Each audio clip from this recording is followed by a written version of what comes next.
हमें भगवान को उस रूप में देखना होगा। हम यात्रा कर रहे हैं, हमारी यात्रा में विघ्न ना आए, हमारी यात्रा में कोई विपरीत स्थिति न घटे। हम क्या शगुन उठाएं, भगवान को किस रूप में याद करें?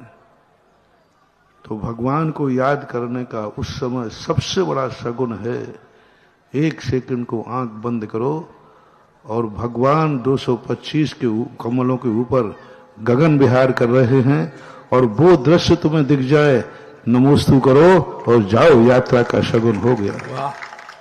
इंद्र हेम नव पंकज पुंज कांति पर यूल सन्नख मयूख शिखा विभ्राम पादौ पदानि तव यत्र जनेन्द्र धत्ता पद्मानि तत्र विबुधा परि कल्पयन्ति। बस ये श्लोक पढ़ करके और उनको उस दशा में याद करो। 225 कमल बिछे हुए हैं और भगवान गगन विहार कर रहे हैं। उस मुद्रा को देखने से हमें उस समय का जो शगुन मांगलिक हो गया और उस समय हमें सफलता की एनर्जी भगवान से मिल गई। अब ये उस समय हुआ, एक उदाहरण दिया है। ऐसा ही अनेक अनेक रूपों में देखा जाता है।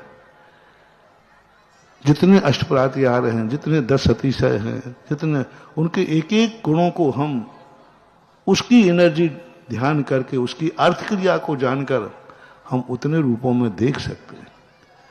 भगवान को हम समोषण के रूप में देख सकते हैं, भगवान को हम दिव्य धुनी के रूप में देख सकते हैं।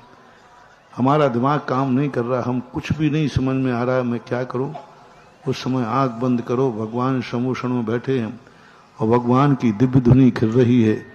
अब वो दिव्य धुनी जैसे ही अपने कानों तक आएगी, 2 मिनट में हमें जो समाधान नहीं मिल रहा था वो समाधान मिल जाएगा।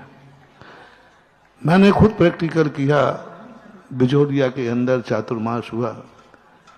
जब भी मेरे मन में कोई विकल्प आता था, सैद्धांतिक कोई समाधान चाहिए था, मैं सुबह जाकर के वहां ध्यान करने बैठता था और वो ध्यान करते ही हमें भगवान पारसनाथ की दिव्य धुनी, प्रथम केवल ज्ञान स्थली है वो, भगवान की प्रथम देशना की थी। जैसे ही मैं वहां ध्यान करता था, भगवान बैठे हुए हैं, 10 गणधर बैठे हुए हैं, भगवान की ध्वनि खिल रही है।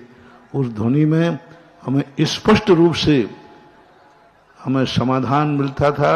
जो कहते हैं कि समोषण में जाते ही बहुत सारे समाधान स्वतः हो जाते हैं, हमें समोषण तो नहीं मिला, लेकिन हमारे समाधान समोषण स्थल पर हो जाते हैं। यानी समोषण में तो समाधान होते हैं, इसको तो कोई आश्चर्य की बात है ही नहीं। समोषण जहां लगा है उस स्थल में आज भी वर्णा है।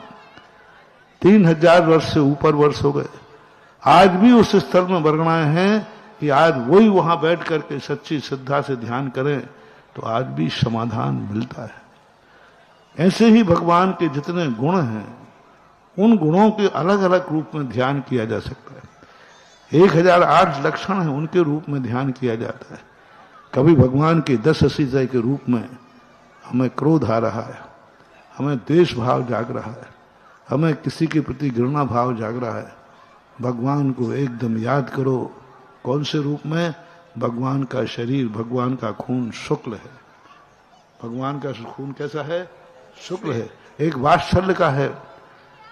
तो उस समय हमारे मन में जो क्रोध आदि भाव हैं, उसमें नियम से इतना वात्सल्य भाव आएगा कि जिसको हम सामने वाले को मारने का भाव कर रहे हैं, उसे हमें गले लगाने का भाव आ जाएगा और कहेंगे नहीं। तो ये सारे भगवानों को ऐसे नहीं बैठाल दिया कि हम उनकी पूजा करते रहें। इनसे हमें बहुत कुछ एनर्जी मिलती है, बहुत कुछ इनका रूप है। हम कितने रूपों में ध्यान कर सकते हैं, वो हमारी क्षमता, हमारी उपयोगिता, हमारे ध्यान करने की कला है, किया जा सकता है। सिद्ध